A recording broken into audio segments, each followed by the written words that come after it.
региональным делам. Я поделился нынешним положением дел вокруг J'ai partagé l'état actuel des choses autour de la crise ukrainienne. Nous avons montré notre ligne cohérente sur un règlement qui devrait être fiable, solide et durable. Cela ne peut se faire qu'en éliminant les causes profondes de ce conflit qui sont bien connues de tous. Хорошо всем известно. Первопричины накапливались не один год. По сути дела, они стали формироваться с активизацией линии НАТО на поглощение. Ces causes profondes se sont accumulées pendant de nombreuses années. En réalité, ces causes ont commencé à se former avec l'intensification de la stratégie de l'OTAN visant à étendre son influence vers l'Est jusqu'à nos frontières, tout en soutenant le régime ouvertement nazi de Kiev, arrivé au pouvoir à la suite d'un coup d'État sanglant et inconstitutionnel. Ce régime œuvre à l'élimination légale de tout ce qui touche à la Russie et au monde russe. La langue russe, la culture, les médias russophones, l'orthodoxie canonique incarnée par l'Église orthodoxe ukrainienne et bien plus encore.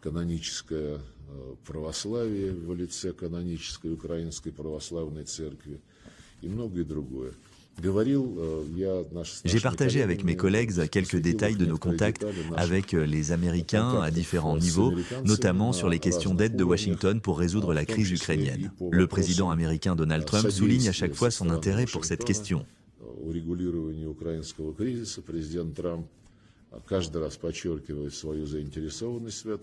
On voit que, contrairement à l'Europe, et j'inclus ici la Grande-Bretagne qui ignore complètement les causes profondes de la situation actuelle, aux États-Unis, il y a une volonté d'aller au cœur du problème. Le président américain Donald Trump a déclaré à plusieurs reprises publiquement que l'intégration de l'Ukraine dans l'OTAN était une erreur qui a joué un rôle décisif dans les événements actuels, malgré de nombreuses années d'avertissement de Moscou.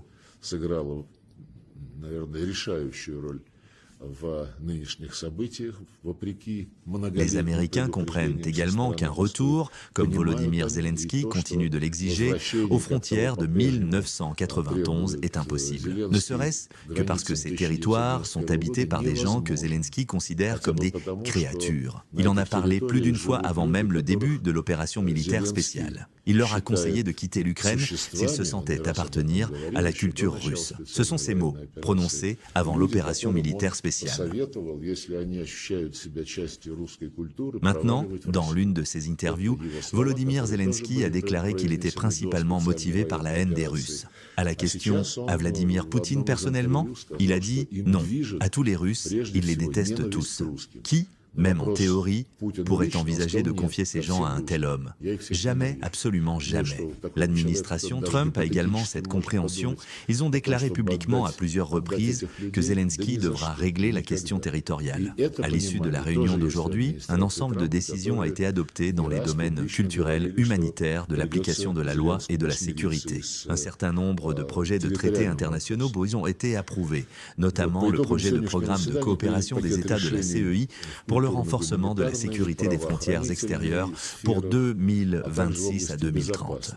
Ils ont également mis en avant des documents sur les principales orientations du système unifié de surveillance de la situation radiologique, chimique et biologique, sur les principes des systèmes de communication conjoints des forces armées des pays du Commonwealth et sur la création d'un forum des volontaires à l'initiative du président du Kazakhstan. Ce sera désormais une plateforme permanente au sein de la CEI. Nous avons activement soutenu cela. Ce mouvement se développe depuis de nombreuses années. Nous sommes favorables à ce qu'il devienne international au sein du Commonwealth. Nous publierons un certain nombre de documents sous forme de décisions des ministres des Affaires étrangères.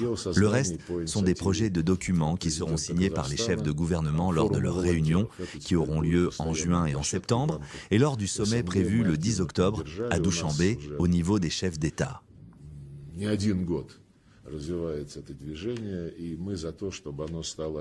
Интернациональным в рамках Содружества. Вот, наверное,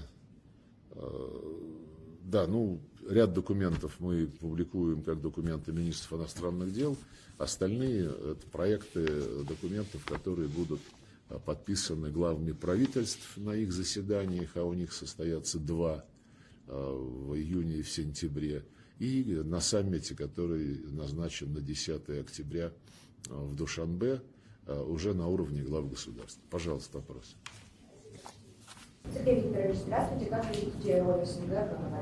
Comment voyez-vous le rôle de la CEI dans un monde multipolaire? Nous avons exposé notre position de manière suffisamment détaillée. Le président Poutine a proposé une initiative visant à former une architecture de sécurité eurasienne qui couvrirait l'ensemble du continent eurasien, tous les pays qui s'y trouvent et toutes les organisations qui y existent. La CEI fait partie de ces structures. Elle a établi des relations de travail au niveau du secrétariat avec l'OCS, l'UEE, l'OTSC, l'ASEAN et le CCG. Alors, petite pause ici parce que, soyons honnêtes, ce genre de phrase peut vite ressembler à une salade d'acronymes incompréhensibles. Alors voilà ce que Lavrov est en train de dire, en clair. Il commence par mentionner la CEI ou CIS en anglais, la communauté des États indépendants. C'est un peu le club des anciennes républiques soviétiques piloté par Moscou pour garder une influence politique et économique dans la région. Ensuite, il évoque l'OTSC, une alliance militaire pro-russe. Certains l'appellent même le mini-OTAN de la Russie. Elle regroupe des pays comme la Biélorussie, l'Arménie ou encore le Kazakhstan. Lavrov cite aussi l'OCS, l'Organisation de coopération de Shanghai. C'est une alliance stratégique dirigée par la Chine et la Russie, avec des membres comme l'Inde, le Pakistan et l'Iran. Son objectif, la sécurité régionale et l'influence en Asie. Il parle également de l'UEE, l'Union économique eurasiatique.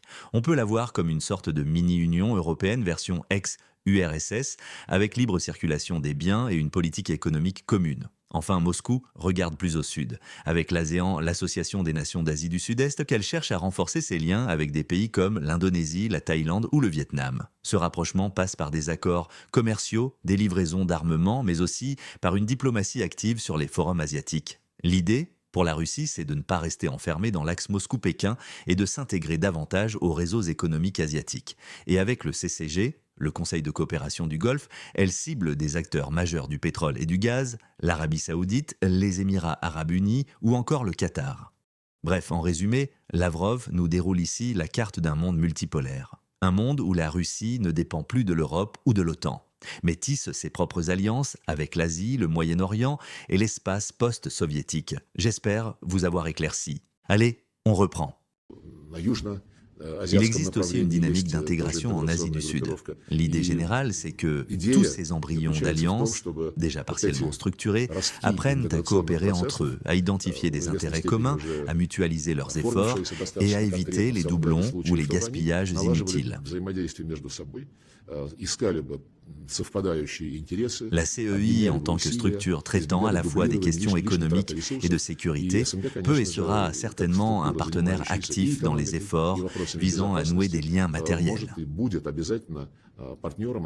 C'est ce que le président Poutine appelle la formation du grand partenariat eurasiatique. Cette base matérielle contribuera à créer l'architecture de la sécurité eurasienne. La CEI participera également à ce processus, compte tenu des importantes dimensions sécuritaires de son programme de travail.